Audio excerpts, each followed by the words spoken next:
నిబంధనను స్థిరపరచడానికి దేవుడు సిద్ధంగా ఉన్నాడు. కాబట్టి ఆ నిబంధనను స్వీకరించడానికి మనము సిద్ధంగా ఉన్నామా?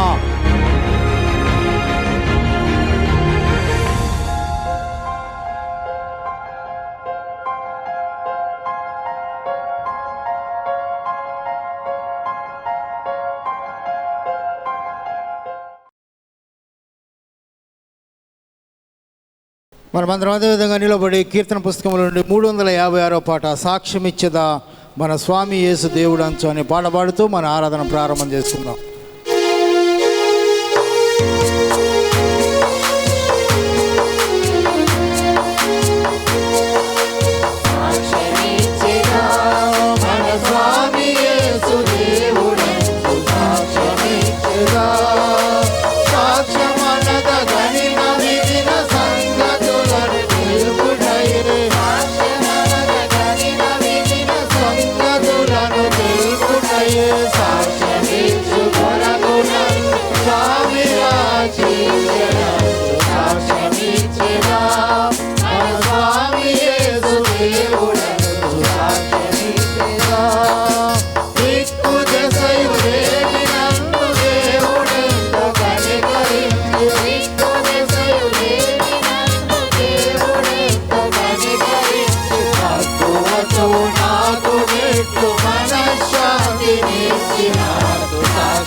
ప్రభుని విశ్వసించుడంచు సాక్ష్యమిచ్చెదా మన స్వామి యేసు దేవుడను సాక్ష్యమిచ్చెదా.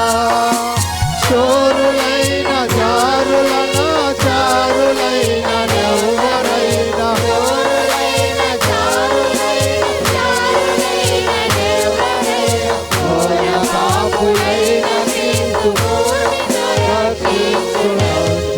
సాక్ష్యమిచ్చెదా మన స్వామి యేసు దేవుడను సాక్ష్యమిచ్చెదా. పరమ దూషణములేల పరిహసించి పలుకుటే పరమత దూషణములేల పరిహసించి పలుకుటేలా ఇరుగు పొరుగు వారికల్లా యేసుక్రీస్తు దేవుడను సాక్ష్యమిచ్చెదా మన సాక్ష్యమిచ్చెదా. ప్రార్థించుదాము.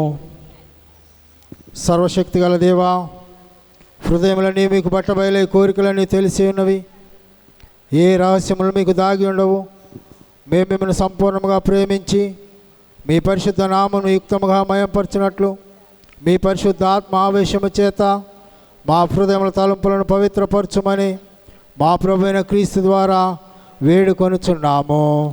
ఆమేన్. మనమందరం అదేవిధంగా నిలబడి ఈ దిగువ ప్రార్థన చెప్పుదాము. సర్వోన్నతమైన స్థలములలో దేవునికి మహిమయు, ఆయనకి ఇష్టమైన మనుషులకు భూమి మీద సమాధానము కలుగునుగాక. ఓ ప్రభు అయిన దేవా, పరలోకపు రాజా, సర్వశక్తుల తండ్రి అయిన దేవా, మిమ్మల్ని స్తుతించున్నాము, మిమ్మల్ని కొనియాడుచున్నాము, మిమ్మల్ని ఆరాధించున్నాము, మిమ్మల్ని మయంపరుచున్నాము. మీ మహిమాశయమును గురించి మీకు కృతజ్ఞతాస్తుతులు చెల్లించున్నాము. అద్వితీయ కుమారుడవగు ఓ ప్రభు అయిన యేసుక్రీస్తు, ఓ ప్రభు అయిన దేవా, తండ్రి యొక్క కుమారుడా, లోక పాపాలను మోసుకొని పోవు దేవుని గొర్రెపిల్ల, మమ్మను కనికరించుము. లోక పాపాలను మోసుకొని పోవాడా, మా ప్రార్థన అంగీకరించుము. తండ్రి అయిన దేవుని కుడి చేతి పైన కూర్చుండువాడా, మమ్మను కనికరించుము. నీవే పరిశుద్ధుడవు, నీవే ప్రభుడవు. ఓ యేసు క్రీస్తు, నీవే పరిశుద్ధాత్మతో తండ్రి అయిన దేవుని మహిమయందు సర్వోన్నతుడవై ఉన్నావు. ఆమేన్. మన ప్రభు ఎత్తి చెప్పిన ధర్మశాస్త్రము, ప్రవక్తల సంగ్రహము. మన ప్రభు అయిన యేసు క్రీస్తు చెప్పినదేమనగా, ఇశ్రాయేలు వినుము, మన దేవుడగు ప్రభు అద్వితీయుడగు ప్రభువు, నీవు నీ పూర్ణ హృదయముతోను, నీ పూర్ణ ఆత్మతోను, నీ పూర్ణ మనస్సుతోను, నీ పూర్ణ బలముతోను నీ దేవుడైన ప్రభువును ప్రేమింపవలెను. ఇది మొదటి ఆజ్ఞ. నిన్ను వలె నీ పొరుగువానిని ప్రేమింపవలనను రెండవ ఆజ్ఞయో దాని వంటిదే. వీటికంటే ముఖ్యమైన ఆజ్ఞ మరేదియో లేదు. ఈ రెండు ఆజ్ఞలను ధర్మశాస్త్రం అంతటికి ప్రవక్తలకును ఆధారమై ఉన్నవి. ప్రేమగలమా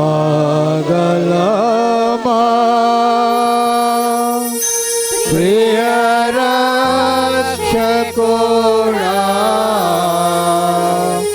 ప్రభువా మమ్ము కనికరించి,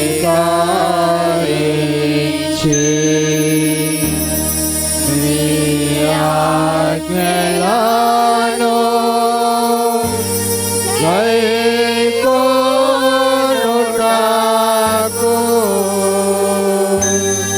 మాయాత్మలను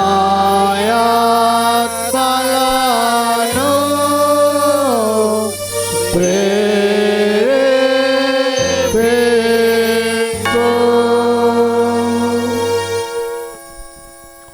ప్రియులారా, దేవుని మిక్కిలి పరిశుద్ధ వాక్యమును వినుటకును ప్రభు యొక్క శరీరక్తులు పుచ్చుకున్నట్టుకును మనం కూడి వచ్చి ఉన్నాము. కాబట్టి మోకాల్లోని మౌనముగా మనం పరీక్షించుకొని పశ్చాత్తాపముతోనూ విశ్వాసముతోనూ ఆయనను సమీపించినట్లు దేవుని కృపను వెదకుదము. గత వారమంతా దేవునికి ఇష్టం లేనటువంటి కార్యములు, దేవునికి ఆయాసము కలిగించే కార్యములు, దేవునికి దుఃఖము కలిగించే కార్యములు జరిగించినట్లయితే వాటిని జ్ఞాపకం చేసుకొని దేవుని సన్నిధానమందు దేవుడు ఇచ్చేటువంటి పాప క్షమాపణను పొందుకొనుటకు మనల్ని మనము పరిశీలన చేసుకుందాము.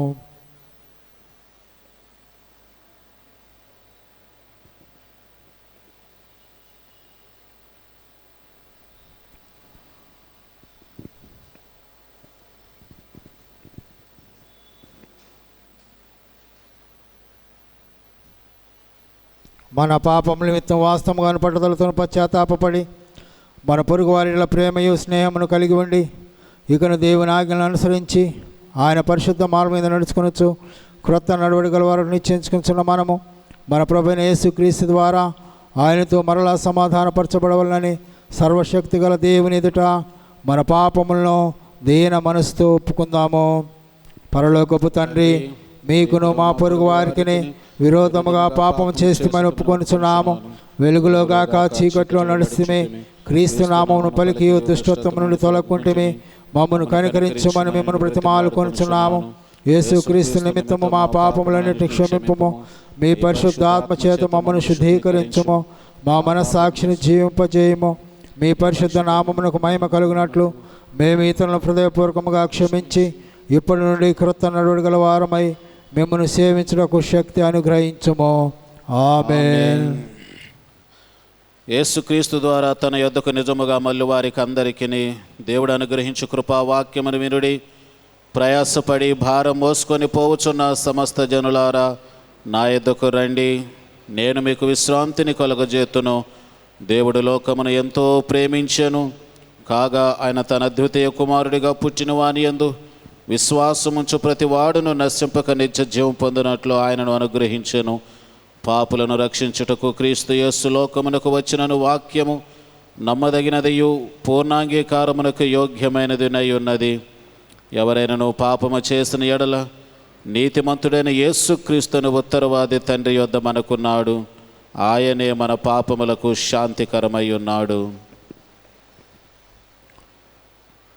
మన పరలోకపు తండ్రి అయిన సర్వశక్తిగల దేవుడు తమ సహోదరులను క్షమించి మనస్ఫూర్తైన పశ్చాత్తాపముతోనూ నిజమైన విశ్వాసముతోనూ తన వైపునకు మళ్ళీ వారందరికీ పాపములను క్షమించడానికి తన గొప్ప కనికరంలో మాట ఇచ్చున్నాడు. ఆయన మన ప్రభువైన యేసుక్రీస్తు నిమిత్తము మనలను కనికరించి మన పాపములన్నింటినీ క్షమించి వాటి నుండి మనం విడుదల చేసి సమస్త సద్గుణములందు మనల్ని స్థిరపరిచి బలపరిచి నిత్య జీవమునకు తీసుకుని వెళ్ళునుగాక. ఆమేన్. దేవునికి స్తోత్రము కలుగునుగాక. ప్రభు మీకు తోడైండునుగాక. మీ ఆత్మకును తోడైండునుగాక. ప్రార్థించుదము. పెంతెకోస్తు తర్వాత 25వ ఆదివారపు సంగ్రహ ప్రార్థన. దేవుని పరిపాలన నిమిత్తము ప్రమాదకర స్థితి ఎదుర్కొనుట. మహిమగల దేవా, సృష్టికర్త, నీ స్వరూపములో మమ్మను సృజించి జీవితంలో సంభవించు అపాయముల నుండి మమ్మను రక్షించిన వాడవు. నీతి న్యాయములతో కూడిన మీ పరిపాలన కొరకు అస్తావ్యస్తమైన అలజడితో నిండిన ఈ సమాజములో మీ సాధనములుగా మమ్మల్ని బలపరచుమని మీ కుమారుడైన యేసుక్రీస్తు మీద మా దృష్టిని నిలిపి శ్రమలను లక్ష్యపెట్టక మీ నామమును ఘనపరచు బలమును సిద్ధపాటును దయచేయమని మీతోనూ పరిశుద్ధాత్మతోనూ నిత్యము జీవించుచు పరిపాలించుచుండి మీ కుమారుడైన యేసుక్రీస్తు ద్వారా ప్రార్థించుచున్నాము. ఆమేన్. క్రీస్తు స్తోత్రములో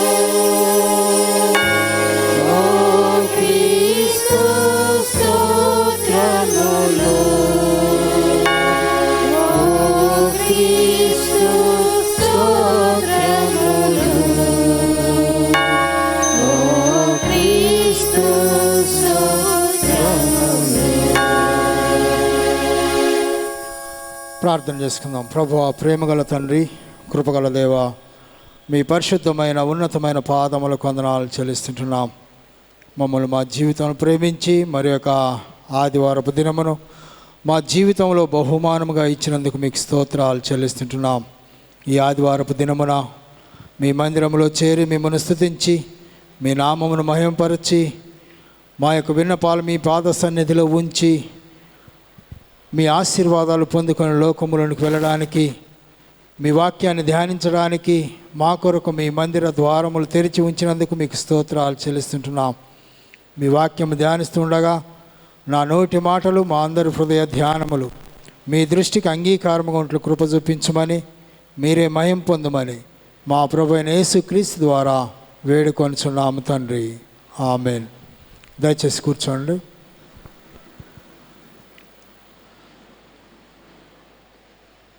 ప్రభునందు ప్రియమైన వారులకు ప్రభువైన క్రీస్తు నామమున శుభములు తెలియజేస్తూ ఉంటున్నాను. మన దక్షిణ ఇండియా పంచాంగ ప్రకారం మనం ఈ వారం ధ్యానించుకోవాల్సిన అంశం taking risk for the reign of God. దేవుని పాలన నిమిత్తము ప్రమాద స్థితిని ఎదుర్కొనుట. దేవుని పాలన నిమిత్తము ప్రమాద స్థితిని ఎదుర్కొనుట. Taking risk for the reign of God. దేవుని యొక్క రాజ్యము నిమిత్తం, దేవుని యొక్క పరిపాలన నిమిత్తం వచ్చేటువంటి ప్రమాదకరమైన స్థితులను ఎదుర్కొనుట అనే విషయాన్ని మనము ధ్యానం చేసుకోవలసిన వారమంటున్నాం. దీనిని మనము ఏ విధంగా అర్థం చేసుకోగలం? దేవుని యొక్క పరిపాలన నిమిత్తము, దేవుని యొక్క రాజ్య స్థాపన నిమిత్తము, దేవుని యొక్క సువార్త వ్యాపకము నిమిత్తము ప్రమాదకరమైన స్థితులను ఎదుర్కొనుట. మనం ఎంతసేపు నేను మంచిగుంటే చాలు, నా కుటుంబం మంచిగుంటే చాలు, సందర్భం వచ్చింది కాబట్టి చెప్తున్నా, వేరే విధంగా అనుకోబాకండి. సందర్భం వచ్చింది కాబట్టి చెప్తున్నా. నేను ఎప్పుడు ఎత్తలేదు ఈ మాట, ఇప్పుడు సందర్భం వచ్చింది కాబట్టి ఎత్తుతున్నా. 3 సంవత్సరాల క్రితం సంఘంలో జరిగినటువంటి అలజడి, సుమారు 2-3 నెలలు ఆరాధనలు జరగకోకుండా అయ్యగారు బయటికి పోవటం, వేరే అయ్యగారు వచ్చి ఆరాధన చేయటం, అసలు ఆరాధన జరుగుద్దా జరగదా అనేటువంటి ఆందోళనలో ఉన్నప్పుడు నువ్వు ఏమి చేశావు? అది ఈ సమయంలో దేవుడు అడుగుతూ ఉంటున్నాడు. ప్రమాదకరమైన స్థితిలో దేవుని పరిపాలన నిమిత్తము, దేవుని సంఘ నిమిత్తము, దేవుని యొక్క సంఘ కార్యక్రమాల నిమిత్తము ప్రమాదకరమైన స్థితిలో నీ యొక్క స్థితి ఏ విధంగా ఉన్నది? ఆ రోజున జరిగినటువంటి కార్యముల్లో నీవు ఎలాంటి పాత్రను పోషించావు? సంఘములో అలజడి జరుగుతున్నప్పుడు అది తప్ప రైట్ అని నేను అనను, ఎవరిది తప్పు రైట్ అని నేను ప్రశ్నించను, అది నాకు సంబంధం లేదు. కానీ సంఘములో అలజడి జరుగుతున్నటువంటి సమయంలో నీవు ఎలాంటి పాత్రను పోషించావు? సంఘము విచ్ఛిన్నమైపోయే పరిస్థితిలో దేవుని యొక్క సువార్త ప్రకటింపబడకోకుండా ఆటంకము కలిగేటువంటి సమయంలో, ఆరాధనలు జరగకోకుండా ఉండేటువంటి సమయంలో, అలాంటి ప్రమాదకరమైన పరిస్థితిలో నీ యొక్క స్థితి, లేకపోతే నీ యొక్క ప్రవర్తన, లేకపోతే నీ యొక్క కార్యము, నీ యొక్క పాత్ర ఏ విధంగా ఉన్నది? ఆరాధన జరిగితే దేవాలయంలో ఉంటాను, జరగకపోతే వెళ్ళిపోతాను. ఆరాధన జరిగితే పాలు పొందుతాను, లేకపోతే వెళ్ళిపోతాను. ఆరాధన కార్యక్రమాలు జరిగితే ఉంటాను, లేకపోతే వెళ్ళిపోతాను. ఈ చర్చి కాకపోతే ఇంకొక చర్చి. భద్రాచలంలో ఎన్ని చర్చిలు లేవు, ఇక్కడికే రావాలనేటువంటిది ఏముంది? ఇక్కడ ఆరాధన జరగకపోతే ఇంకొక దేవాలయానికి వెళ్తాం. ప్రమాదకరమైన స్థితిలో నీ సాక్ష్యము, ప్రమాదకరమైన స్థితిలో నీ యొక్క కార్యాచరణ ఏ విధంగా ఉంది? ఒకసారి జ్ఞాపకం చేసుకోవాలి. ఎస్తేరు గ్రంథాన్ని మనం చదివాము. ఆ ఎస్తేరు గ్రంథములో చదివినటువంటి లేఖన భాగములో మనం గమనిస్తే అక్కడ మొర్దెకై ఎస్తేరు దగ్గరకు వచ్చి చెప్తున్నాడు, జాగ్రత్త సుమా, నువ్వు ఒకవేళ రాణివి కావచ్చు, రాజ్యంలో నీవు ఉండవచ్చు, రాణిగా నువ్వు పట్టాభిషేకం పొంది రాణిగా ఉండవచ్చు, నువ్వు ఒక మంచి స్థితిలో ఉండవచ్చు. కానీ యూదులకు జరిగేటువంటి ఈ కార్యములో నీవు కనుక ఇప్పుడు ఆ యొక్క చొరవ తీసుకోకపోతే యూదులందరికీ కూడా ప్రమాదకరమైన పరిస్థితి వస్తుంది. నాకు ఎందుకు లేని నువ్వు కూర్చుంటే, ఒకవేళ నువ్వు కూర్చుండవచ్చు, కానీ దేవుడు ఇంకొక మార్గములో కార్యం జరిగిస్తాడు. కానీ నీవు దేవునికి లెక్క అప్పగించవలసి ఉంటుంది. నీవు ఉన్నటువంటి స్థితిలో నువ్వు యూదులకు కనుక ఇప్పుడు సహాయకారిగా లేకపోతే నువ్వు దేవునికి లెక్క అప్పగించుకోవాలి. లేదంటే దేవుడు ఇంకొక మార్గాన, ఏదో ఒక మార్గాన యూదులకు సహాయం చేస్తాడు. ఆయన బిడ్డలను ఆయన వదిలిపెట్టడు, ఆయన యొక్క బిడ్డల్ని ఎప్పుడు కూడా ఆయన విడిచిపెట్టడు, అనాథలుగా చేయడు. కానీ నీవు మాత్రము లెక్క అప్పగించవలసి ఉంటుంది. నీవు మాత్రము యూదులను గురించిన లెక్క దేవునికి అప్పగించాలి. ఒకవేళ అందుకొరకేనేమో దేవుడు నిన్ను ఈ రోజున ఈ స్థానములో ఉంచాడు. దేవుని బిడ్డ నుండి మనము జ్ఞాపకం చేసుకోవాలి. ఎస్తేరు వెంటనే స్పందించి ఆమె వెంటనే ఆ యొక్క మొర్దెకైకి కబురు పంపి నేను ఉపవాసం ఉంటాను, నా ప్రజలందరినీ కూడా ఉపవాసం ఉంచండి, అందరూ ఉపవాసం ఉండి దేవుని సన్నిధిలో ప్రార్థించండి, దేవుని సన్నిధిలో మొరపెట్టండి. నేను కూడా ఉపవాసం ఉంటాను, దేవుని సన్నిధిలో మొరపెడతాను. రాజు దగ్గరికి ఎవరు పోలేని పరిస్థితిలో నేను రాజు దగ్గరికి వెళ్ళి నా విన్నపాన్ని రాజుకు నేను విన్నవించుకుంటాను. నేను చనిపోయినా పర్వాలేదు, కానీ రాజు దగ్గరికి వెళతాను. రాజు దగ్గరికి వెళ్ళి నా ప్రజల గురించి విన్నపాన్ని రాజుకు నేను తెలియజేస్తాను. కాబట్టి నా నిమిత్తము మీరు ఉపవాసం ఉండి ప్రార్థన చేయండి అని ఎస్తేరు చాటింపు వేసించింది. యూదులు 3 దినాలు ఉపవాసం ఉన్నారు. ఆ తర్వాత ఎస్తేరు రాజు దగ్గరికి వెళ్ళింది. రాజు శాసనం చేశాడు, ఎవ్వరు కూడా రాజును దర్శించడానికి వీల్లేదు, ఎవరు కూడా రాజు దగ్గరికి వెళ్ళడానికి వీల్లేదు. ఎవరైనా రాజు దగ్గరికి వెళితే చంపివేయబడతారు. అయినా ఎస్తేరు ధైర్యం చేసింది, నేను చనిపోయినా పర్వాలేదు, నా ప్రజలకు మాత్రము అపాయము జరగకూడదు, నా ప్రాణానికి ఏమైనా పర్వాలేదు, నేను రాణిగా లేకపోయినా పర్వాలేదు, నా ప్రాణం పోయినా పర్వాలేదు, కానీ నా ప్రజలు ఈ ప్రమాదము నుండి బయటపడాలి, నా ప్రజలు ఈ ప్రమాదం నుండి బయటపడి వారు సంతోషంగా ఉండాలి అని ధైర్యం చేసి రాజ సన్నిధికి వెళ్ళింది. దేవుని కొరకు నువ్వు ఏం చేయగలుగుతున్నావు? దేవుని యొక్క సువార్త నిమిత్తము, సంఘ క్షేమము నిమిత్తము, సంఘ అభివృద్ధి కొరకు ఈ దినాన నీ యొక్క కార్యాచరణ ఏంటి? నువ్వు ఏ విధంగా దేవుని యొక్క సువార్త వ్యాపకము కొరకు ఉన్నటువంటి ప్రమాదకరమైన స్థితుల్లో నీ కార్యాచరణ ఏంటి? నువ్వు ఏ విధంగా స్పందిస్తున్నావు? ఏ విధంగా ముందుకు వెళుతున్నావు? నాకేం పట్టింది? అందరితోటి నేను ఒక మాట ఉంటుంది కదా, నేను అనకూడదులే కానీ ఇప్పుడు అనాల్సి వస్తుంది. నలుగురితోటి నారాయణ, కులంతో గోవింద. అందరు ఎట్లా పోతే నేను అట్లా పోతా, అందరు గోవింద అంటే నేను గోవింద అంట, నాకెందుకు? కానీ ఎస్తేరు ఆ విధంగా అనుకోలేదు. ఎస్తేరు ఆ విధంగా అనుకోలేదు. ఎవరు ఎక్కడ పోతే నాకేంటని అనుకోలేదు. రాజు దగ్గరికి ఎవరు వెళ్ళకూడదు, వెళితే రాజు చంపేస్తాడు, శాస్త్రము చేయబడింది. అయినా కానీ ఎస్తేరు తన ప్రజలను ఉపవాసం ఉంచి, తాను ఉపవాసం ఉండి దేవుని ప్రజల కొరకు, ప్రమాదములో ఉన్నటువంటి తన ప్రజల కొరకు, తన యూదుల కొరకు ఆ ప్రమాదము నుండి బయటికి రప్పించడానికి, తన ప్రాణాన్ని సహా ఇవ్వడానికి, తాను చనిపోవడానికి సిద్ధపడి రాజు సన్నిధికి వెళ్ళి రాజు దగ్గర విజ్ఞాపన చేసింది. ఏంటి రాణి, ఎవరు రాకూడదని శాసనం ఉంటే నువ్వు ఎందుకు వచ్చావంటే, తాను చెప్పింది, నా ప్రజలు ప్రమాదములో ఉన్నారు. ఎవరు ఆ ప్రమాదానికి కారణం? మొర్దెకై.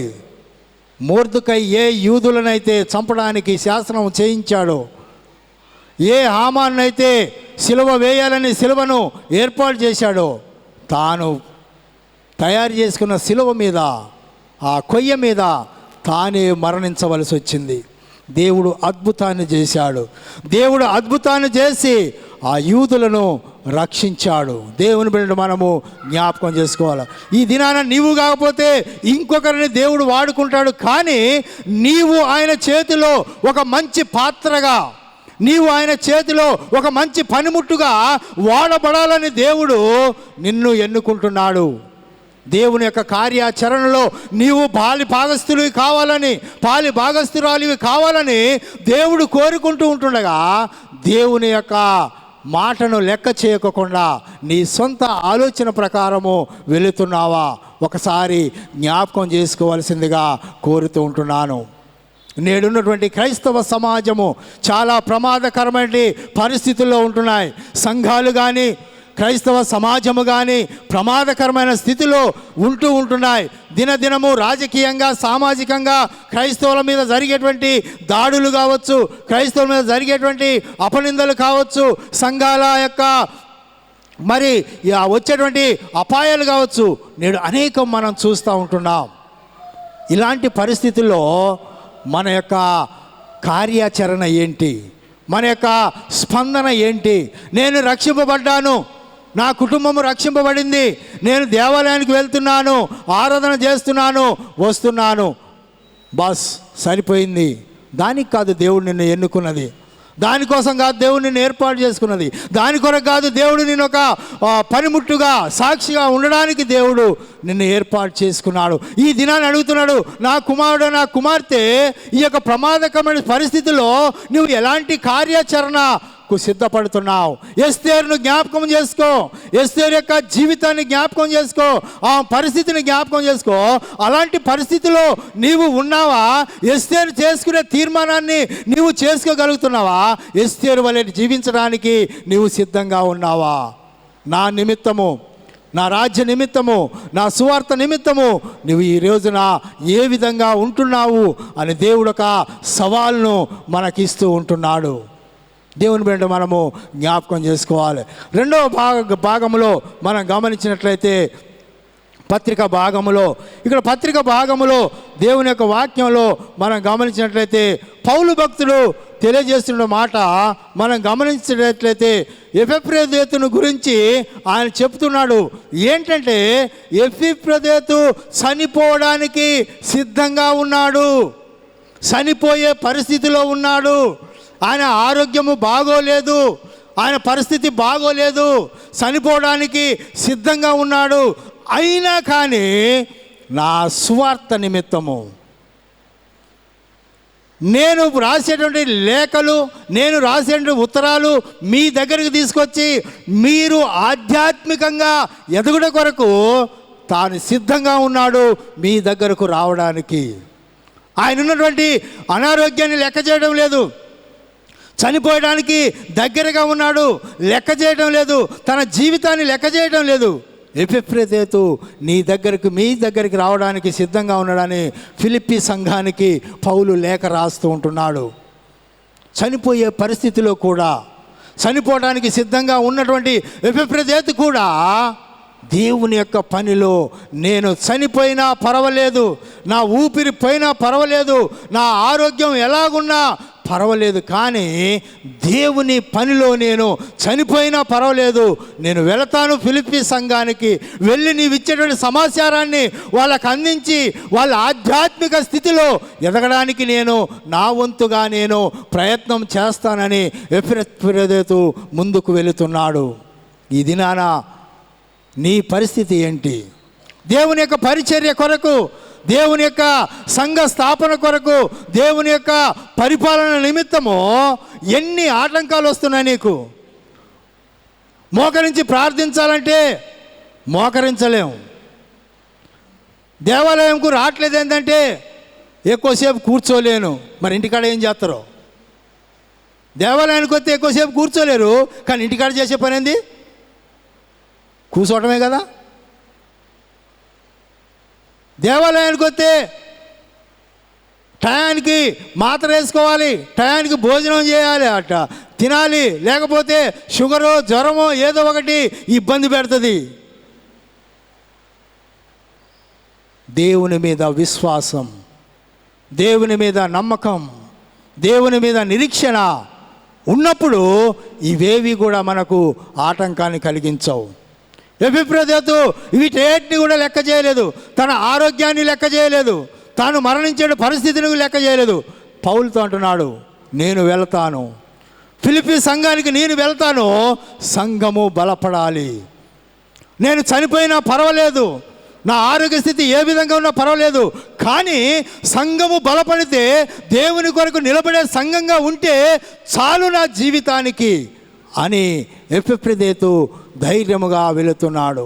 పౌలు అంటున్నాడు, ఈ పరిస్థితిలో ఆయన్ని పంపడం నాకు ఇష్టం లేదు, ఈ పరిస్థితిలో ఎపెఫ్రోదీతును మీ దగ్గరికి పంపడం నాకు ఇష్టం లేదు, కానీ తనకున్నటువంటి విశ్వాసము, తాను రావాలని ఆశపడుతున్నాడు, మిమ్మల్ని చూడాలని ఆశపడుతున్నాడు, మీతో మాట్లాడాలని ఆశపడుతున్నాడు, నా సమాచారాన్ని మీకు అందించాలని ఆశపడుతున్నాడు. అందుకొరకే ఎపెఫ్రోదీతును మీ దగ్గరికి పంపిస్తున్నాను. దేవుని బిడ్డ మనము జ్ఞాపకం చేసుకోవాలి.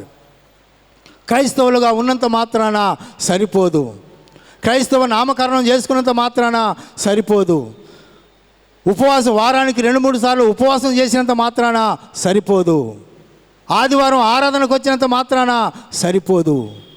దేవుని యొక్క పరిపాలన స్థాపన, దేవుని యొక్క సువార్త వ్యాపకము ఏం చేస్తున్నాం, ఎంతవరకు చేస్తున్నాం జ్ఞాపకం చేసుకోవాలి. ప్రమాదకరమైన స్థితిలో ఉన్నటువంటి సమాజంలో ఉంటున్నట్టు మనము దేవుని యొక్క రాజ్య వ్యాప్తి కొరకు ఎంతవరకు ఏ విధంగా మనము ప్రయాసపడుతున్నాం, ఏ విధంగా ముందుకు వెళుతున్నాం, మన యొక్క జీవితంలో ఏదైనా ఒక కార్యసాధన కార్యాచరణ మనం ఏదైనా ఉన్నదా? తిన్నవా, పండుకున్నావా, లేచినవా, మళ్ళీ తిన్నవా, పండుకున్నావా, లేచినవా? ఇదేనా? లేకపోతే దేవుని కొరకు నేను ఏం చేయాలి? నన్ను రక్షించినటువంటి నా యేసయ్య కొరకు నేను ఏం చేయాలి? నన్ను విమోచించిన నా యేసయ్య కొరకు నేను ఏం చేయాలి అని ఎప్పుడైనా ఆలోచించావా? ఎవరికైనా సువార్త ప్రకటించడానికి, ఎవరికైనా నిన్ను రక్షించినటువంటి యేసయ్యను గురించి చెప్పడానికి ఎప్పుడైనా ప్రయత్నం చేశావా? దేవుని బిడ్డ మనము జ్ఞాపకం చేసుకోవాలి. కీర్తన గ్రంథంలో మనం గమనిస్తే అక్కడ కీర్తనకారుడు చెబుతున్నటువంటి మాట మనం గమనిస్తే 8వ వచనంలో, నరులలో నీచవర్తన ప్రబలమైనప్పుడు దుష్టులు గర్విష్ఠులై నలుదిక్కులా తిరుగులాడుదురు. ఇలాంటి పరిస్థితుల్లో నేడు సంఘాలు, సమాజము, దేశము, ప్రపంచము ఉంటుంది. దుష్టులు ప్రబలుతూ ఉంటున్నారు. సంఘాన్ని, క్రైస్తవుల్ని మరి ఏ విధంగా చెదరగొట్టాలి అనేటువంటి పరిస్థితుల్లో ఉంటున్నారు. దేవుని బిడ్డ మనము జ్ఞాపకం చేసుకోవాలి. యేసుక్రీస్తు ప్రభువులో మనం ఏ విధంగా ఉంటున్నాం జ్ఞాపకం చేసుకోవాలి. టెక్నాలజీ ఏ విధంగానైతే పెరుగుతుందో, సాతాను యొక్క ఆలోచనలు కూడా టెక్నాలజీతో పాటు పెరుగుతున్నాయి. క్రైస్తవుల్ని ఏ విధంగా యేసుక్రీస్తు ప్రభువుకు దూరం చేయాలి అనేటువంటి దానిని, ఆ టెక్నాలజీని సాతాను కూడా ఉపయోగించుకుంటూ ఉంటాడు.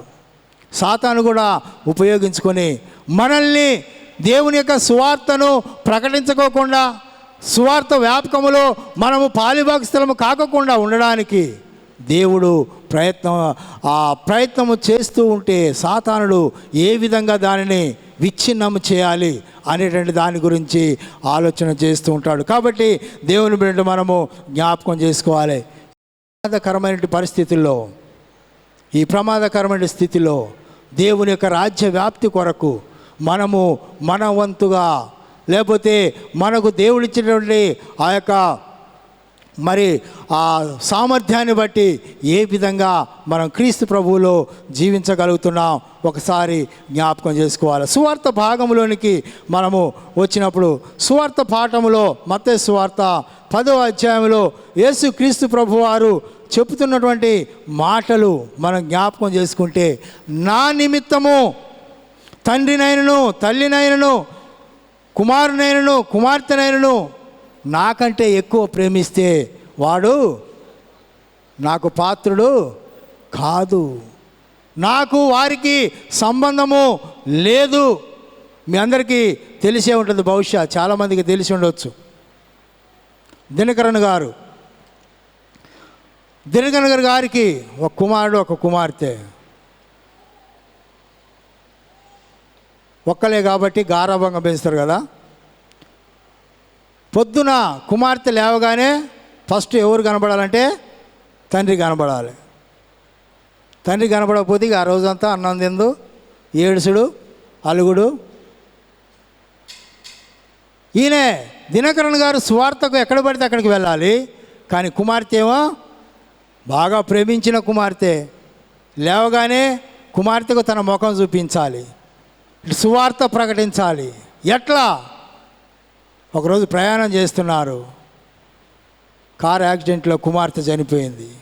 బాగా ప్రేమించే కుమార్తె. ఆయన చెప్పిన సాక్ష్యం ఏంటంటే, దినకరన్ గారు చెప్పిన సాక్ష్యం, దేవుని యొక్క పనికి నా కుమార్తె ఆటంకంగా ఉన్నది కాబట్టి దేవుడు నా కుమార్తెను తీసుకున్నాడు. హల్లెలూయా.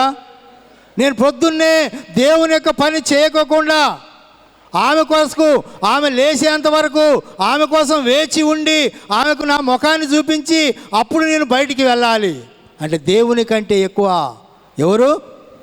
కుమార్తె. మనము దేవుని కంటే ఎక్కువ దేనినైతే ప్రేమిస్తామో దేవుడు దాన్ని ఏం చేస్తాడు? తీసివేస్తాడు. అదే అంటున్నాడు ఇక్కడ, నాకంటే తండ్రినైనను, తల్లినైనను, కుమారునైనను, కుమార్తెనైనను నాకంటే ఎక్కువ ప్రేమించేవాడు నాకు పాత్రుడు కాదు. మన జీవితంలో అన్నిటికంటే ప్రాముఖ్యమైన ప్రాధాన్యత ఎవరికి ఇవ్వాలి అంటే యేసు క్రీస్తు ప్రభువుకు మాత్రమే. నీకు ఎంతైనా ఉండవచ్చు, ఎన్నైనా ఉండవచ్చు, ఎంత ప్రేమించేవారైనా ఉండవచ్చు, కానీ నీ జీవితంలో మొదటి ప్రాధాన్యత ఎవరికి అంటే యేసు ప్రభువుకు మాత్రమే. యేసు ప్రభు తర్వాతనే నీ జీవితంలో ఏదైనా ఉండాలి. అది నీ ప్రాణమే కావచ్చు, ఆరోగ్యమే కావచ్చు, కుమారులే కావచ్చు, కుమార్తెలే కావచ్చు, నీ ధనమే కావచ్చు, నీ ధాన్యమే కావచ్చు, నీ యొక్క భర్తే కావచ్చు, భార్యే కావచ్చు, ఉద్యోగమే కావచ్చు, ఏదైనా కావచ్చు. మొదట నీ జీవితంలో ప్రాధాన్యత క్రీస్తు ప్రభువుకు మాత్రమే. అప్పుడే ఎవరైతే నాకు ప్రాధాన్యత ఇస్తారో వారు మాత్రమే నాకు పాత్రులు అని క్రీస్తు ప్రభు వారు చెప్తున్నాడు. దేవుని బిడ్డ మనము జ్ఞాపకం చేసుకోవాలి. మనం ప్రేమించే వాళ్ళు అనేకులు ఉంటారు. ఇప్పుడు మనుషుల మీద కంటే ఎక్కువ ప్రేమ ఎవరి మీదకి పోతుంది? కుక్క పిల్లలు, పిల్లి పిల్లలు, చెట్లు, వీటి మీదకి పోతుంది ప్రేమ. మనుషుల మీద తక్కువ అవుతుంది. కుక్క పిల్లలు పట్టుకొని పప్పి పప్పి అనుకుంటా ఎత్తుకోవటం, స్నానం చేపేయటం, ముద్దాటం, ఎక్కలేని ప్రేమ ఉండాలి. కానీ ఆ ప్రేమ యేసు ప్రభు మీద మొదట ఉండాలి. అన్నిటికంటే ఎక్కువ ప్రేమ యేసు ప్రభువు మీద ఉండాలి. అప్పుడే దేవుడు నిన్ను జ్ఞాపకం చేసుకొని నిన్ను ఆశీర్వదిస్తాడు, నిన్ను ఆయనకు పాత్రులుగా ఎంచుకుంటాడు అనే సత్యాన్ని మనం జ్ఞాపకం చేసుకోవాలి. ఇక్కడ ఇంకొక మాట చెప్తూ ఉంటున్నాడు దేవుని బిడ్డ. మనము జ్ఞాపకం చేసుకున్నట్లయితే యేసు క్రీస్తు ప్రభు వారు ఇక్కడ ఇంకొక మాట చెప్తున్నాడు 41 ప్రవక్త అని ప్రవక్తను చేర్చుకున్నవాడు ప్రవక్త ఫలం పొందును, నీతిమంతుడని నీతిమంతుని చేర్చుకున్నవాడు నీతిమంతుని ఫలం పొందును, మరియు నా శిష్యుడని ఎవడు ఈ చిన్నవాళ్ళు ఒకరి గిన్నెడు చన్నీళ్ళు మాత్రము త్రాగనిచ్చినో వాడు తన ఫలము పోగొట్టుకున్నాడని నిశ్చయముగా చెప్తున్నాను. అనగా సువార్త వ్యాపకము నిమిత్తము, సువార్త పరిచర్య నిమిత్తము నీవు దేన్నైతే చేస్తావో ఆ ఫలాన్ని పొందుతావు.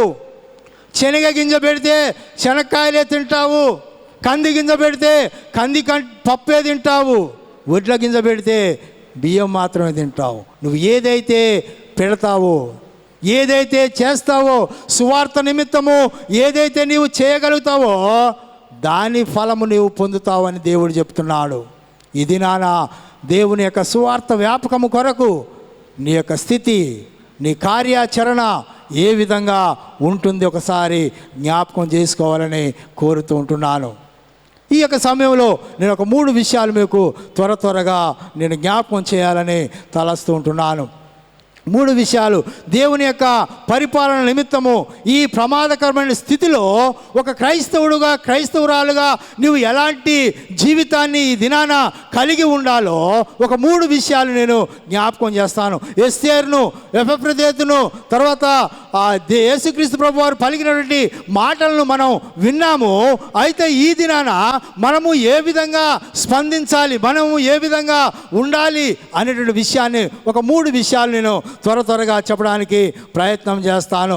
అయితే ఏంటి, మనము ఏ విధంగా మనం ఉండాలి, ఈ ప్రమాదకరమైన పరిస్థితిలో దేవుని పరిపాలన నిమిత్తము మనం ఏ విధంగా ఉండాలంటే the expectation of the Christians work, అనగా క్రైస్తవ యొక్క పని అంచనా ఏంటి ఈ దినాన దేవుని పరిపాలన నిమిత్తము ఈ ప్రమాదకరమైన స్థితిలో ఉన్నటువంటి మనము క్రైస్తవుని యొక్క పని అంచనా ఏంటి, ఏ విధంగా క్రైస్తవులు పని చేస్తున్నారు, ఏ విధమైన కార్యాచరణతో చేస్తున్నారు, వారికి అసలు ఏదైనా కార్యాచరణ ఉన్నదా, వాళ్ళకి ఏదైనా ఒక మిషన్ లేకపోతే వాళ్ళకొక ఏదైనా చేయాలనే ఆలోచన ఉన్నదా అనేటువంటిది మనము జ్ఞాపకం చేసుకోవాలి. క్రైస్తవుల యొక్క పని యొక్క అంచనా ఏం చేయాలి అనేటువంటి ఒక అంచనా ఏదైనా ఉన్నదా? ఎప్పుడు ఈ యొక్క అంచనా లేకపోతే ఎప్పుడు దేవుని కొరకు పని చేయాలనే ఆలోచన ఎప్పుడు వస్తుందంటే దేవునికి విధేయులైనప్పుడే వస్తుందండి. ఎప్పుడైతే నువ్వు దేవునికి విధేయులై ఉంటావో అప్పుడే నేను ఈ పని చేయాలి అనేటువంటి ఆలోచన నీకు కలుగుద్ది. నామమాత్రముగా ఏదో వెళ్ళాలి రావాలి అనేది కాకుండా దేవునికి నీవు విధేయత చూపినప్పుడు, యేసుక్రీస్తు ప్రభువుకు నువ్వు సంపూర్ణ విధేయత చూపినప్పుడు మాత్రమే దేవుని కొరకు నేను ఏం చేయాలి అనేటువంటి ఆ ఆలోచన నీలో కలుగుతూ ఉంటుంది. బైబిల్ గ్రంథంలో ఒక మాట మనం చూద్దాం. లూకా సువార్త 22వ అధ్యాయం 42వ వచనంలో, లూకా సువార్త 22వ అధ్యాయం 42వ వచనంలో, తండ్రి ఈ గిన్నెను నా యొద్ద నుండి తొలగించుటకు నీ చిత్తమైతే ఈ గిన్నె నా యొద్ద నుండి తొలగించుటకు నీ చిత్తమైతే. అక్కడ మనం చూస్తున్నాం విధేయతను మనం చూస్తున్నాం. తండ్రి ఈ గిన్నెను నా దగ్గర నుండి తొలగించటము నీ చిత్తమైతేనే, నీ ఇష్టమైతేనే, నీ చిత్త ప్రకారమే, నీ ఇష్ట ప్రకారమే, నా ఇష్టం కాదు, నా చిత్తం కాదు. అది విధేయత. ఆ విధేయత ఎప్పుడైతే మనలో ఉంటుందో, తండ్రి నీ సువార్త వ్యాపకము కొరకు, నీ రాజ్య వ్యాప్తి కొరకు, సంఘ క్షేమాభివృద్ధి కొరకు, సంఘ అభివృద్ధి కొరకు నీ చిత్తం ఏంటి నా ఎడల? నేను ఏం చేయాలి? ఏం జరిగించడం నీ చిత్తం? నా చిత్తము కాదు, నా ఆలోచన కాదు, నీ చిత్తం ఏంటి? నీ చిత్తము నేను చేయాలి అని ఎప్పుడైనా మనము ఒక ఆలోచనకు వచ్చామా?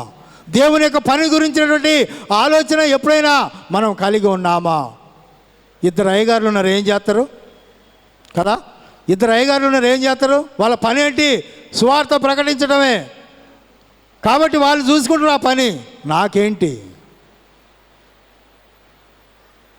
గొల్లోళ్ళు గొర్రెలు ఎందుకు పెంచుకుంటారండి? ఒక 10 గొర్రెలు కొనడం అనుకోండి, సంవత్సరం వెనక 10 గొర్రెలు ఉంటాయా? 10 ఉంటాయా అండి? మరి ఆ గొర్రెల్ని ఎవరు తయారు చేస్తారు? గొల్లాయని తయారు చేస్తాడా? ఆ గొర్రెల్ని ఎవరు తయారు చేస్తారండి? గొర్రెలు ఇంకొక గొర్రెను జన్మనిస్తాయి.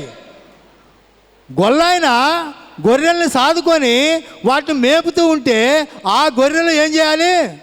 ఇంకో గొర్రెకు జన్మనిచ్చి ఆ గొల్లాయనకు గొర్రెల్ని పెంచాలి. ఇప్పుడు సంఘాన్ని ఎవరు పెంచాలి? అయ్యగారు పెంచాలా? అయ్యగారి పని ఏంటి? గొర్రెలకు మేత పెట్టడం.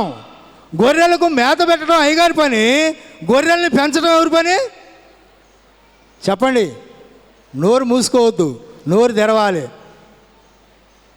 గొర్రెల్ని ఎవరు పెంచాలి? గొర్రెలే పెంచాలండి. సంఘాన్ని ఎవరు పెంచాలి? సంఘమే పెంచాలి. సంఘాన్ని కాయవలసిన బాధ్యత, సంఘాన్ని మేపవలసిన బాధ్యత సేవకునిది. గొర్రెల్ని పెంచవలసిన బాధ్యత సంఘానిది, సేవకునిది కాదు. సేవకుడు చేసే పని సేవకుడు చేస్తాడు, సంఘం చేసే పని సంఘం చేయాలి. 10 సంవత్సరాలు అయింది నీవు రక్షణ పొంది.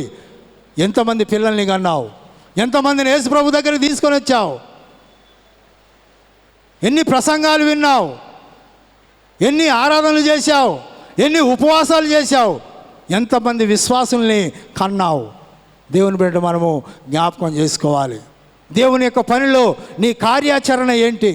అయ్యగారు ఉండొచ్చు, సంఘ పెద్దలు ఉండొచ్చు, కమిటీ మెంబర్లు ఉండొచ్చు, బిషపులు ఉండవచ్చు, కానీ నీ పని ఏంటి? నువ్వేం చేస్తున్నావు? పిల్లల్ని కనకపోతే ఏమంటారండి? ఒక గొర్రె పిల్లల్ని కనకపోతే ఏమంటారు? గొడ్డు గొర్రె అంటారు. ఏమంటారండి? గొడ్డు గొర్రెని దీన్ని తీసేయరా, అమ్మేసాయి, పిల్లలు లేవు దేవుడు అంటారు. మీరు బాధపడద్దు సుమా, ఆలోచన చేయండి. దేవుని యొక్క పనిలో పాలిభాగస్తులు కావడానికి నేను ఏం చేస్తున్నాను? ఏ విధంగా కార్యాచరణలో నేను పాలిభాగస్తులుగా ఉంటున్నాను? మన యొక్క పనిని గురించినటువంటి అంచనా కానీ, పనిని గురించినటువంటి ఆలోచన కానీ, దేవుని కొరకు ప్రయాసపడాలంటే ఆలోచన, అంచనా, ఆ యొక్క తలంపు మనం కలిగి ఉన్నామా జ్ఞాపకం చేసుకోవాలి. ఇది ఎప్పుడు వస్తుందంటే దేవునికి విధేయులమై ఉన్నప్పుడు. యేసుక్రీస్తు ప్రభువారు అదే ప్రార్థన చేస్తున్నాడు. తండ్రి ఈ గిన్నెను నీ చిత్తమైతేనే, నీ ఇష్టమైతేనే నా దగ్గర నుండి తొలగించు. దేవుని వెంట మనము జ్ఞాపకం చేసుకోవాలి. తర్వాత పనిలో మనము దేవుని కొరకు మనం ఏ విధంగా ఉంటున్నాము అనే విషయాన్ని జ్ఞాపకం చేసుకోవాలి. ఫిలిప్పీలకు రాసిన పత్రిక 2వ అధ్యాయము 12వ వచనంలో మనం గమనించినట్లయితే, కాగా నా ప్రియులారా, మీరెల్లప్పుడూ విధేయులై ఉన్న ప్రకారము నా ఎదుట ఉన్నప్పుడు మాత్రమే గాక మరి ఎక్కువగా నేను మీతో లేని ఈ కాలమందు భయముతోనూ వణుకుతోనూ మీ సొంత రక్షణను కొనసాగించండి. మీ విధేయత అయ్యగారు రాగానే అయ్యగారు వందనాలు స్తోత్రం కాదు. పౌలు అదే చెప్తున్నాడు. నేనున్నప్పుడు నా ఎదుట కాదు, నేను లేనప్పుడు మీ యొక్క సొంత రక్షణను కాపాడుకోండి. సేవకుల ఎదుట, సేవకులు ఉన్నప్పుడు ఒక రకంగా, సేవకులు లేనప్పుడు ఒక రకంగా, సేవకులు ఎదుట ఒక రకంగా మాట్లాడటం, సేవకులు లేనప్పుడు ఒక రకంగా మాట్లాడటం, విశ్వాసుల ఎదుట ఒక రకంగా మాట్లాడటం, విశ్వాసుల లేనప్పుడు ఒక రకంగా మాట్లాడటం కాదు. నా ఎదుట ఉన్నప్పుడు కాదు, మీ సొంత రక్షణను మీరు కాపాడుకోనండి. దేవుని ఎదుట విధేయులై, దేవుని దగ్గర విధేయులై మీ సొంత రక్షణను కాపాడుకోండి అని పౌలు భక్తుడు ఫిలిప్పీ సంఘానికి తెలియజేస్తున్నాడు. దేవుని బిడ్డ, మనము ఇది నానా దేవుని యొక్క పనిలో మనం పాలిభాగస్థులము కావాలి అంటే, దేవుని యొక్క పనిలో ఆయన కార్యాచరణలో మనం భాగస్థులము కావాలంటే మన పని ఏ విధంగా ఉంది, ఒక అంచనా ఏదైనా మనలో ఉన్నదా, ఆ యొక్క విధేయత అనేది ఉన్నదా? ఆ విధేయత ఉన్నప్పుడు మనం దేవుని యొక్క ప్రబోధాన్ని ఇతరులకు తెలియజేస్తాము. ఇది the expectation of the Christian work, అనగా క్రైస్తవుల యొక్క పని యొక్క అంచనా. రెండవది మనం జ్ఞాపకం చేసుకున్నట్లయితే the expectation of the Christian walk, అనగా క్రైస్తవుల యొక్క నడవడిక అంచనా. క్రైస్తవుల యొక్క నడవడిక అంచనా, మన యొక్క నడవడిక ఏ విధంగా ఉంది, మన పని తర్వాత మన యొక్క నడవడిక ఏ విధంగా ఉన్నది అనే విషయాన్ని మనము జ్ఞాపకం చేసుకోవాలి. దేవుని ఎదుట మనం విధేయతగా నడుచుకున్నప్పుడు మన యొక్క నడవడిక ఏ విధంగా ఉంటున్నది మనం జ్ఞాపకం చేసుకోవాలి. మన నడవడికను దేవుడు చూస్తూ ఉంటున్నాడు. మన యొక్క నడవడికను, మన యొక్క ప్రవర్తనను దేవుడు చూస్తూ ఉంటున్నాడు. దేవుని యొక్క పనిలో మనము ఆ యొక్క విధేయత కలిగి ఆ పనిని ప్రారంభించి ఆ పని జరిగిస్తూ ఉంటున్నప్పుడు మన యొక్క నడవడిక కూడా చాలా ప్రాముఖ్యమైనది. అందుకనే దేవుడు సొలొమోను రాజుతో అంటున్నటువంటి మాట మనం గమనించినట్లయితే, ఆ యొక్క సమూయేలు మొదటి గ్రంథము 15వ అధ్యాయంలో మనం గమనించినట్లయితే, సమూయేలు మొదటి గ్రంథము 15వ అధ్యాయము 22వ వచనంలో మనం గమనించినట్లయితే, అందుకు సమూయేలు తాను సెలవిచ్చిన ఆజ్ఞను ఒకడు గైకొనుట వలన యెహోవా సంతోషించినట్లు ఒకడు దహన బలులను అర్పించుట వలన ఆయన సంతోషించునా. ఆలోచించుము. బలులు అర్పించుట కంటే ఆజ్ఞను గైకొనుటయు పొట్టేళ్ల క్రొవ్వును అర్పించుట కంటే మాట వినుటయు శ్రేష్టము. అనగా మన యొక్క నడవడిక ప్రాముఖ్యము. దేవుడు అంటున్నాడు, ఈ పొట్టేలను అర్పించటం, ఈ దహన బలులు అర్పించటం, ఇవన్నీ నాకు అవసరం లేదయ్యా. నువ్వు నా మాట వింటే చాలు. మాట వినేదానికంటే ఎక్కువ నాకు ఏది అవసరం లేదు. నీ దహన బలులు అవసరం లేదు, నీ పొట్టేళ్ళు అవసరం లేదు. నాకు నా మాట వినకోకుండా ఇవన్నీ చేస్తే ఏం లాభం? ఇవన్నీ చేస్తే ఏం లాభం చెప్పండి? దేవుని బిడ్డ మనము జ్ఞాపకం చేసుకోవాలి. దేవుడు అంటున్నాడు, మన యొక్క ప్రవర్తన దేవునికి విధేయులమై మంచి ప్రవర్తన కలిగిన వారముగా మనం ఉండాలి. మనం ఒక నడిచే దేవాలయముగా మనం ఉండాలి. సాక్ష్యం ఇచ్చే దేవాలయముగా మనం ఉండాలి. వెలుగు అనేకులకు వెలుగిచ్చే బిడ్డలముగా మనము ఉండవలసిన వారమై ఉంటున్నాం. దేవుని వెంట మనము జ్ఞాపకం చేసుకోవాలి. నేడు ఉన్నటువంటి పరిస్థితుల్లో కొన్నిసార్లు మనము లోకానికి వ్యతిరేకంగా మనము నడవలసిన పరిస్థితులు వస్తుంటాయి. లోకములో జీవిస్తున్నప్పుడు కూడా లోకానికి వ్యతిరేకంగా జీవించవలసిన పరిస్థితులు వస్తూ ఉంటాయి. దేవుని బిడ్డ మనము జ్ఞాపకం చేసుకోవాలి, యేసుక్రీస్తు ప్రభువులో మనము ఏ విధంగా ఉంటున్నాం. మొట్టమొదటిది the expectation of the Christian work, అనగా క్రైస్తవుని యొక్క పని యొక్క అంచనా. క్రైస్తవులుగా దేవుని యొక్క పరిపాలన కొరకు ప్రమాదకరమైన స్థితిలో మనం ఏ విధమైనటువంటి ఆ యొక్క పని అంచనాలో ఉన్నాం. రెండవది the expectation of the Christians work, అనగా దేవుని యొక్క పనిలో ఉండేటువంటి మనము మన యొక్క నడవడిక అంచనా ఏ విధంగా ఉంటుంది అనే విషయాన్ని మనం జ్ఞాపకం చేసుకోవాలి. మూడవది మనం గమనిస్తే the expectation of the Christians witness, అనగా క్రైస్తవుల యొక్క సాక్ష్యం యొక్క అంచనా. ఎలాంటి సాక్ష్యాన్ని మనము కలిగి ఉన్నాం? పాట పాడినాం కదా, ఏం పాట పాడారు? సాక్ష్యము ఏమనిస్తాడు? పాట పాడిరు, లాభం ఏంటి? పాడిందే పాడరా పాసపనుల దాసుడా అని పాటలు పాడుతూ ఉంటాం, కానీ ఆ పాటలో ఉన్నటువంటి అర్థం ఏంటి? సాక్ష్యం ఇచ్చేదా? పల్లెటూళ్ళ జనుల రక్షణ భారము నా పైన ఉన్నది. ఏ పల్లెటూరుకు వెళ్ళి సువార్త ప్రకటిస్తున్నాం? ఏ పల్లెటూరుకి వెళ్ళి మనము దేవుని యొక్క సువార్తను ప్రకటిస్తున్నాం? ఎక్కడికి వెళ్తున్నాం? ఎక్కడైనా సువార్తను ప్రకటిస్తున్నాం. మన సాక్ష్యము ఏంటి? ఏ విధమైనటువంటి సాక్ష్యాన్ని మనము కలిగి ఉన్నాం? క్రైస్తవుడు ప్రకాశించేవారుగా ఉండాలి. క్రైస్తవులు ప్రకాశించేవారుగా ఉండాలి. ఇక్కడ 15వ వచనంలో మనం గమనించినట్లయితే ఫిలిప్పీలకు రాసిన పత్రిక 2వ అధ్యాయము 15వ వచనంలో మనం గమనిస్తే,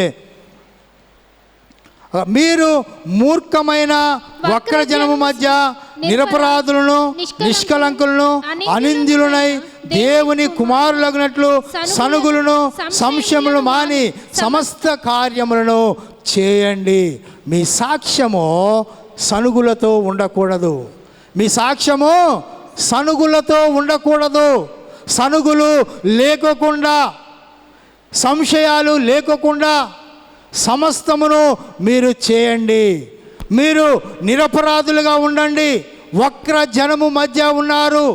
కీర్తన గ్రంథంలో మనం చూసాము చివరి వచనంలో, అలాంటి ప్రజల మధ్య మీరు ఉంటున్నారు కాబట్టి, ఆ వక్ర జనము మధ్య మీరు ఉంటున్నారు కాబట్టి మీరు అనింద్యులై, తర్వాత నిరపరాధులై దేవుని కుమారులగునట్లు సంశయాలు సనుగులు మాని, ఇక్కడ 16వ వచనంలో చెప్తున్నాడు, అట్టి జనము మధ్యన మీరు జీవవాక్యమును చేతపట్టుకొని లోకమందు జ్యోతుల వలె కనబడుచున్నారు. క్రైస్తవుడు క్రైస్తవురాలు ఈ లోకములో ఒక జ్యోతి వలె ఉండాలి. ఇంకొక ఎన్ని రోజులు? ఇంకొక 3 రోజులు అయితే, ఇంకో 3 రోజులు అయితే ఏంటి? పైన స్టార్ కింద బార్. ఇంకో 3 రోజులు అయితే ప్రతి ఇంటి మీద ఒక స్టార్ ఉండాలి. ప్రతి ఇంటి మీద ఒక స్టార్ ఉండాలి. కానీ ఆ స్టార్ కింద ఉండే ఇంట్లో వెలుగు ఉండదు. దేవుని బిడ్డ మనం జ్ఞాపకం చేసుకోవాలి. జ్యోతుల వలె మీరు కనబడుచున్నారు అంటున్నాడు దేవుడు. అంటున్నాడు, మీరు ఈ లోకములో జ్యోతుల వలె కనబడుతున్నారు. జీవవాక్యాన్ని చేతపట్టుకొని సాక్ష్యం ఇచ్చేటువంటి జ్యోతులుగా మీరు కనబడుతున్నారు అని దేవుడు సాక్ష్యం ఇస్తున్నాడు. ఈ దినాన నువ్వు అట్టి జ్యోతిగా నువ్వు సాక్ష్యం ఇవ్వడానికి సిద్ధంగా ఉంటున్నావా? తర్వాత 16వ వచనంలో మనం గమనించినట్లయితే, అట్టి జనము మధ్యను అందువలన నేను వ్యర్థముగా పరుగెత్తలేదనియు, నేను కష్టపడి నేను పడిన కష్టము నిష్ప్రయోజనము కాలేదనియు, క్రీస్తు దినమున నాకు అతిశయ కారణము కలదు. అనగా మనం జ్యోతుల వలె వెలిగి స్వార్థను ప్రకటించే వారముగా ఉండాలి. A Christian is the sharing. దేవుని యొక్క వాక్యాన్ని ప్రకటించేవారుగా, పంచుకునేవారుగా క్రైస్తవుడు క్రైస్తవురాలు ఉండవలసిందిగా అక్కడ దేవుని వాక్యం చెప్పబడుతూ ఉంటుంది. కాబట్టి నా అతిశయ కారణము ఏంటి అంటే, నేను వ్యర్థముగా పరుగెత్తలేదనియు నా ప్రయాసము వ్యర్థము కాదని నాకు తెలుసు. ఎందుకంటే నేను ప్రకటించింది వ్యర్థము కాలేదు.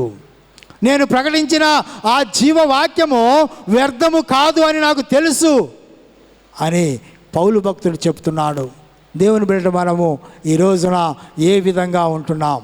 దేవుని పాలన నిమిత్తము ప్రమాదకరమైన పరిస్థితిలో మనం ఏ విధంగా ఉంటున్నాము? ఒక క్రైస్తవుడుగా క్రైస్తవురాలుగా దేవుని యొక్క పనిలో నీ అంచనా ఏంటి? ఒక క్రైస్తవుడుగా క్రైస్తవురాలుగా దేవుని యొక్క ఆ నడవడికలో నీ అంచనా ఏంటి? ఒక క్రైస్తవుడుగా క్రైస్తవురాలుగా సాక్ష్యం ఇచ్చటలో నీ అంచనా ఏంటి? ఈ దినాన దేవుడు అడుగుతున్నాడు, నా కుమారుడా, నా కుమార్తె, నా పని కొరకు ఏదైనా అంచనా ఉందా నీ దగ్గర? ఏదైనా నేను ఎక్స్పెక్ట్ చేయొచ్చా నీ దగ్గర? నా పని కొరకు, నా కొరకు నడిచే విధానంలో నేను ఏదైనా నీ దగ్గర ఎక్స్పెక్ట్ చేయొచ్చా?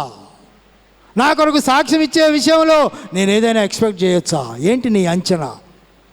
దేవుడు నీ దగ్గర నుంచి ఏదైనా అంచనా వేసుకోవడానికి, లేదా దేవుని కొరకు ఏ విధమైన అంచనాతో నీ యొక్క జీవితాన్ని ముందుకు కొనసాగిస్తున్నావు? దేవుని జ్ఞాపకం చేసుకోవాలి. క్రైస్తవ జీవితము చాలా ప్రాముఖ్యమైనది. క్రైస్తవ పని చాలా ప్రాముఖ్యమైనది. క్రైస్తవ నడవడిక చాలా ప్రాముఖ్యమైనది. క్రైస్తవ సాక్ష్యము చాలా ప్రాముఖ్యమైనది. ఈ పనిలో దేవుడి దినాన నిన్ను నన్ను అడుగుతూ ఉంటున్నాడు. ఈ ప్రమాదకరమైన పరిస్థితుల్లో నా కుమారుడా, నా కుమార్తె, నువ్వు ఏ విధంగా స్పందిస్తున్నావు? ఏ విధమైన కార్యాచరణ నీలో ఉంటుంది? ఎస్తేరును జ్ఞాపకం చేసుకున్నాం, ఎఫ్రెదీతును జ్ఞాపకం చేసుకున్నాం, దేవుడు సెలవిచ్చినటువంటి మాటలు జ్ఞాపకం చేసుకున్నాం. నాకంటే ఎక్కువ దేనిని ప్రేమించదనే మాటను జ్ఞాపకం చేసుకున్నాం. ఇది నాన్న సువార్త వ్యాపకము కొరకు, క్రీస్తు రాజ్య వ్యాప్తి కొరకు ఏ విధమైనటువంటి స్పందన, ఏ విధంగా నీవు ముందుకు సాగడానికి, ఏ విధమైన ప్రమాదకరమైన పరిస్థితి వచ్చినా దాన్ని ఎదుర్కోవడానికి ఈ దినాన నీవు సిద్ధంగా ఉన్నావా? తలలు వంచి మనల్ని మనం పరిశీలన చేసుకుందాం.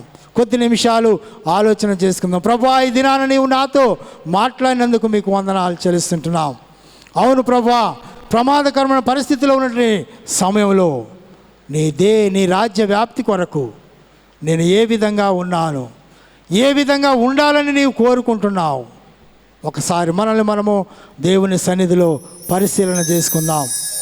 దేవుని కొరకు మనల్ని మనము దేవుని సన్నిధిలో జ్ఞాపకం చేసుకొని, ప్రభువా, ఇదిగో నేను ఇంతవరకు నీ యొక్క సువార్త వ్యాపకములో నా దగ్గర నుంచి నీ యొక్క పని కొరకు ఎలాంటి అంచనా లేకున్నట్లయితే, నీకు మా ప్రభువా నా యొక్క నడవడికలో నా గురించి నీకు ఎలాంటి అంచనా లేకున్నట్లయితే, నీకు సాక్ష్యం ఇచ్చట్లో నా దగ్గర నుండి ఎలాంటి అంచనా లేకపోయినట్లయితే, ప్రభువా ఇదిగోనైనా ఈ సమయంలోనే మా ప్రభువా నన్ను నేను నీకు సమర్పించుకుంటున్నాను. అవును ప్రభువా, నేను చేసే ప్రార్థనలు, నేను ఇచ్చే అర్పణలు, మా ప్రభువా నేను చేసే యాగాలు, వీటన్నిటికంటే శ్రేష్టమైనది నీ మాట వినాలని మీరు కోరుతున్నారు.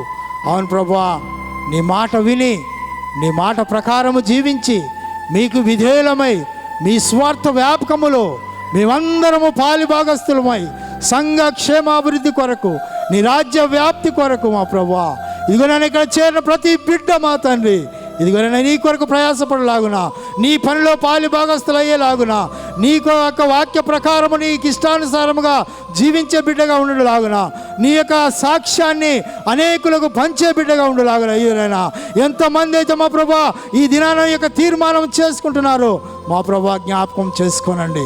మా ప్రభా తీర్మానాన్ని బలపరచండి. మా ప్రభా ఇంకా తీర్మానం చేసుకోవాలని బిడ్డలతో మీరే మాట్లాడండి. మా ప్రభా మీకు స్తోత్రాలు చెల్లిస్తుంటున్నాం. ఉన్నట్టు నేను వచ్చేదా, పాపిష్టి నీవు పిల్వగా,